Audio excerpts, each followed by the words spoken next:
नमस्ते भारत, आप देख रहे हैं WH न्यूज और IBM TV9। मैं विजय खौसे। इस वक्त मैं नागपुर के संविधान चौक पर हूँ और एक अहम विषय पर हम चर्चा करेंगे। हाल ही में अर्थ मंत्री निर्मला सीतारमण का जो बजट है वो उन्होंने पेश किया है और बजट में क्या दिया क्या नहीं दिया, कैसा रहा इस देश का बजट, उसी के ऊपर में चर्चा करेंगे। मेरे साथ है किसान है और विदर्भवादी नेता जो है मेरे साथ है और सुनील चौखारी जी मेरे साथ में, हम उनसे थोड़ा बातचीत करेंगे।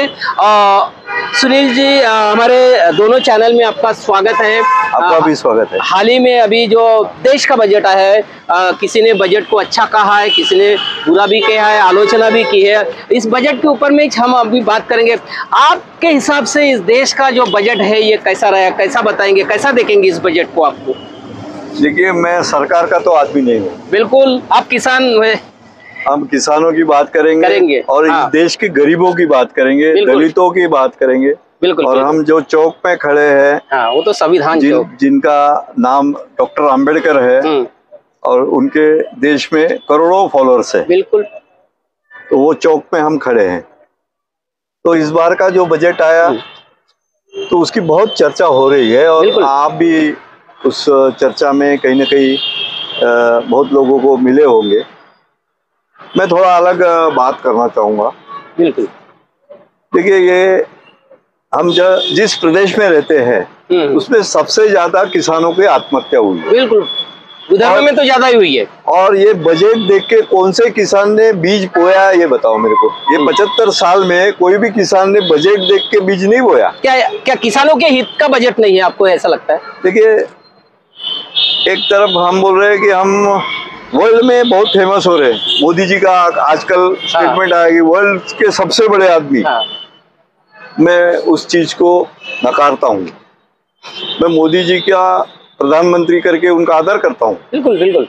लेकिन मैं ये बोलता हूँ कि आप बजट में 80 करोड़ लोगों को फ्री अनाज दे रहे हैं। मतलब हमने, सरकार ने एक्सेप्ट कर लिया कि हमारे देश में 80 करोड़ गरीबी है। आज भी गरीबी है, खाने के वांदे हैं 2 टाइम के, इसलिए अनाज देना पड़ रहा है। इसलिए अनाज दे रहे हैं। और फिर आप बोलते हैं कि हमारी वर्ल्ड में सबसे बड़ी इकोनॉमी बनने वाली है। ये हमको पट नहीं रहा। उसके बाद अब बजट में और एक मुद्दा है कि हम 34 पैसे रुपए में, बजट में 2 साइड रहती है, एक एक्सपेंडिचर साइड रहती है और इनकम साइड रहती है। इनकम साइड में हम 34 पैसे रुपए में से कर्जा लेके 20 पैसे ब्याज देने वाले। बजट में एक मुद्दा है कि 20 पैसे हमारा साल का ब्याज है, जो कर्जे पहले हमने, सरकार ने लिए हैं। तो मेरा बाप, अगर प्रधानमंत्री को मैं मेरा बाप कहूंगा तो मेरा बाप 34 पैसे उधार लेके 20 पैसे ब्याज दे रहा है, ये मेरे को सहन नहीं हो रहा है। बिल्कुल बिल्कुल मान्य नहीं मेरे को। तो ऐसी सरकार चल रही है। निर्मला सीतारमण का हम स्वागत करते हैं। दूसरी बात, हमने अभी अभी एयर इंडिया बेचे। बिल्कुल।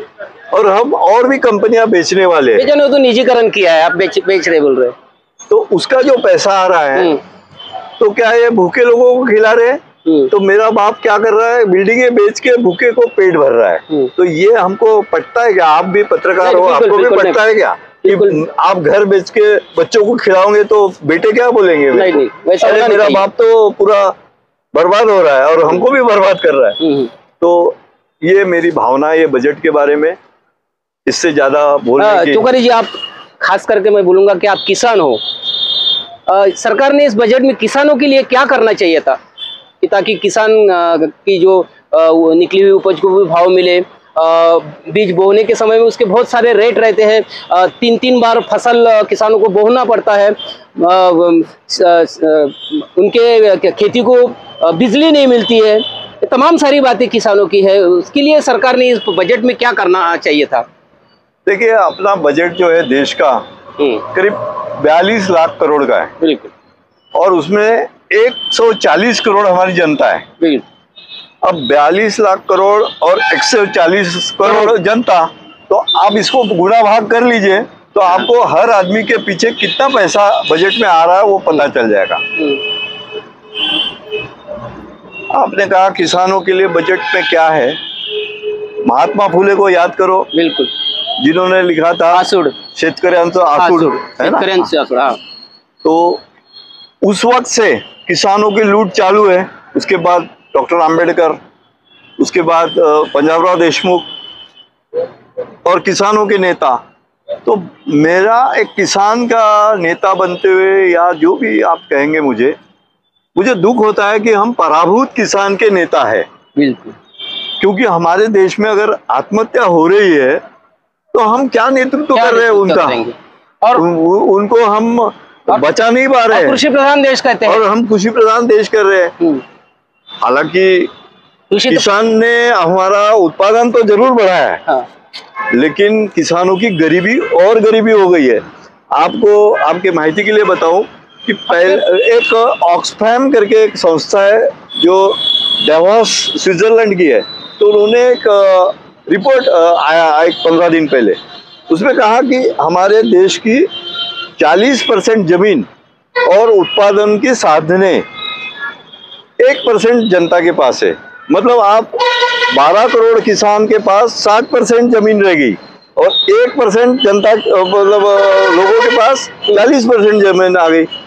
तो ये 60% जमीन पे जो किसान उगा रहे हैं ये पूरे देश को पूर रहा है, और ये 1% जनता 40% प्रॉपर्टी कब्जा कर ली है। मतलब उसमें कोई गलत वर्ड नहीं बोल रहा हूँ मैं, लेकिन उन्होंने वो सब प्राप्त कर ली है संपत्ति।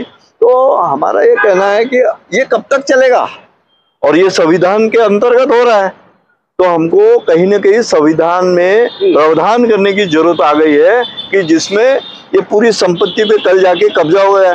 अभी हमने बताया कि एयर इंडिया बिक गई, तो ऐसे ही चलेगा तो कल हमारे पीछे रिजर्व बैंक है नागपुर की, वो भी कल बिक जाए। तो ये हमको बहुत सतर्क रहने की जरूरत है, और सरकार, मोदी सरकार लोगों को नौकरियां देने में असफल रही है। अच्छा, 2 करोड़ नौकरियां देने का दावा किया था, अभी तक 2 करोड़ नौकरियां चली गई। कोरोना में तो 2 साल आपने देखा कि हम घर में बैठे थे सब लोग, और नौकरियां जाने के बाद मोदी साहब बोल रहे कि हम ऐसा कर देंगे वैसा कर देंगे। तो ये मुझे लग रहा है कि ये झूठ का पुलंदा कितना दिन। अभी नागपुर में पराभव हो गया इनका शिक्षक मतदार संघ में, कल परसों की बात है। बिल्कुल बिल्कुल बिल्कुल। तो जनता की भावना कहीं ना कहीं उसमें आ रही है ना, कि हम सरकार के खिलाफ भावना आ रही है। 3 जगह हार गई है बीजेपी। हमारे किसान नेता जो है सुनील चौखारी जी का जो एक ही कहना है कि किसानों के लिए सरकार ने कुछ करना चाहिए, और रोजगार जो है, रोजगार देने की भी बात उन्होंने कही है। 2 करोड़ रोजगार देने का वादा किया था, वो भी नहीं दिया है। और जो खासकर मैं बताऊंगा, उन्होंने कहा है कि 80 करोड़ लोग जो है उनको हमारी सरकार जो है वो अनाज दे रही है। जब 80 करोड़ लोगों को अनाज देने की नौबत सरकार के ऊपर में आ रही है, तो कहाँ का हमारा देश प्रगति देश, कृषि प्रधान देश होने के बावजूद भी इस देश में किसानों को आत्महत्या करनी पड़ती है। ये बहुत दुर्भाग्य की बात इन्होंने आज के हमारे इस खास मुलाकात में कही है। तो ये थे हमारे साथ में विदर्भवादी किसान सुनील चौखारी जी से। तो आप देखते रहिए WH news, IBM TV 9, like करें, सब्सक्राइब करें। नमस्ते, धन्यवाद। धन्यवाद।